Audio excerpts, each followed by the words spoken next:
نبی اکرم صلی اللہ تعالیٰ علیہ وسلم کا ارشاد گرامی ہے کہ بندہ جب صبح اٹھتا ہے، سحری کرتا ہے اور سحری کے موقع پر یہ جب روزہ رکھنے کی نیت کر لیتا ہے، یاد رکھو یہ نویت ان اصوم غدا للہ، یہ کوئی حدیث نہیں ہے، یہ خامخواہ کے لیے لوگوں نے مشہور کر رکھا ہے کہ سحری کے موقع پر یہ پڑھنا چاہیے اور نویت ان اصوم غدا للہ، یہ کچھ نہیں ہے، یہ کوئی حدیث بھی نہیں ہے۔ سمجھ میں آیا؟ یہ تو نیت ہے، اور نیت کس کو کہتے ہیں؟ سحری کھانے کے لیے اٹھتے ہیں اور دل میں نیت یہ ہے کہ میں روزہ رکھوں گا، یہ خود نیت ہو گئی۔ اب اس کے لیے نویت ان اصوم غدا للہ بولنے کی کوئی ضرورت ہے نہیں، یہ بلا وجہ لوگ پرچوں میں بھی چھپا دیتے ہیں اس کو، اور لوگ سمجھتے ہیں یہ حدیث ہے۔ جو ٹائم ٹیبل چھپتے ہیں نا رمضان کے، اس میں بھی اس کو لکھ دیتے ہیں اور لوگ اس کو نیت سمجھ لیتے ہیں، لوگ اس کو حدیث سمجھ لیتے ہیں، یہ کوئی حدیث نہیں ہے، نہ نبی اکرم صلی اللہ علیہ وسلم سے اس کا کوئی ثبوت ہے۔ نیت تو نام ہے دل کے ارادے کا۔ ہم اٹھتے ہیں سحری کھانے کے لیے اور ہمارا ارادہ یہ ہے کہ ہم روزہ رکھیں گے، یہ خود نیت ہو گئی، اب زبان سے بولنے کی کوئی ضرورت نہیں۔ ہاں البتہ میں نے ابھی چند جگہوں پر ایک بات ذکر کی اور میں نے یہ کہا کہ یہ خوب سن لے کہ ہم سحری کے موقع پر 2-3 دعائیں کر لیں، وہ دعائیں ضرور کر لیا کرے سحری کے موقع پر۔ ایک دعا تو یہ کرے کہ اللہ میں آج کا جو روزہ شروع کر رہا ہوں اور تو نے اس روزے پر وعدہ کیا ہے کہ میں باب الریان سے قیامت میں داخل کروں گا، اے اللہ میرے اس روزے کو قبول کر کے مجھے باب الریان سے داخل کرنے کا فیصلہ کر دے۔ اللہ سے ایک دعا تو سحری میں یہ کر لے۔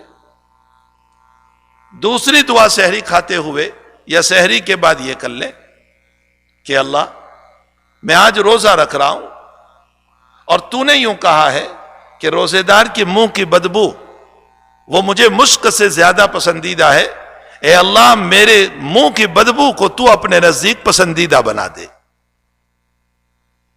تیسری دعا کر لے کہ اللہ تو نے اس روزے پر بڑی فضیلت بیان فرمائی ہے کہ قیامت کے دن میں ہی بدلہ دینے والا ہوں روزے کا، یہ مخصوص قسم کا بدلہ ہوگا جو اللہ اپنے بندوں کو عطا کرنے والا ہے۔ تو اے رب کریم یہ جتنی فضیلتیں تو روزے دار کو دینے والا ہے، میرے آج کے اس روزے سے تو مجھے عطا فرما۔ یہ 2-3 دعائیں یاد رہی، ان 2-3 دعاؤں کا روزانہ اہتمام کر لیں، اور افطاری کے موقع پر 2 دعاؤں کا اہتمام کر لیں۔ پہلی دعا، اے اللہ میرا آج کا روزہ تو قبول کر لے، میں نے جو روزہ رکھا ہے تو اس کو قبول کر لے، اگرچہ میں اس کا مستحق نہیں ہوں لیکن محتاج ہوں۔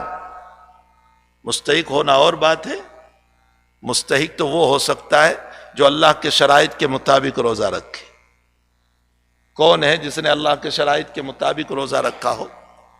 اس لیے اللہ میں مستحق تو نہیں ہوں، میں محتاج ہوں، تو میرے آج کے اس روزے کو قبول کر لے، اس لیے کہ اللہ روزہ رکھنے کی جو قوت ہے وہ بھی تو نے ہی عطا فرمائی ہے، ورنہ میری ہمت کہاں کہ میں روزہ رکھ پاتا؟ شوگر کا مریض، پریشر کا مریض، کہاں میں روزہ رکھ پاتا؟ تیری ہی ہمت پر میں نے روزہ رکھا ہے۔ اے اللہ میں تیرا شکر گزار ہوں کہ تو نے مجھ کو ہمت عطا فرمائی، اب تو اس کو قبول بھی فرما لے۔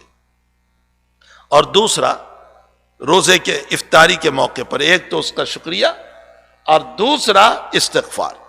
اے اللہ تو مجھے معاف کر دے، آج کے روزے میں مجھ سے جو قصور ہو گئے ہو تو اس پر میری پکڑ نہ کرنا۔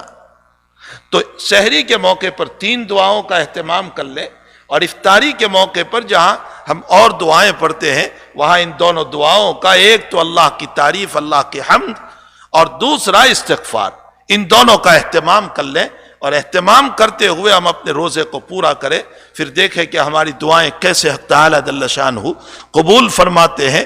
اللہ کرے کہ ہمارا روزہ واقعتاً روزہ بن جائے۔